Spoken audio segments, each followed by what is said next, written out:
আমার মতো ইলিশ খেতে অনেক বন্ধুরাই ভালোবাসে। কি বন্ধুরা, ঠিক বললাম তো? আজ জানো তো, যখন রান্নাঘরে না রান্না করছিলাম, সেই ছোটোবেলার কথাগুলো মনে পড়ছিলো, আর একা একাই না কি হাসছিলাম।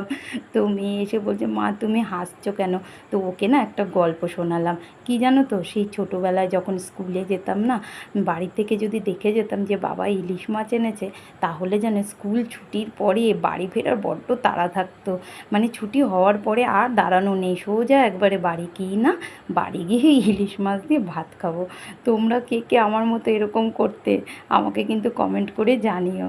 আর এই দেখো, আমি মাথা দুটোও না ভেজে নিচ্ছি, কারণ এই মাথা দুটো আজকে আমি ঝোলে দেবো।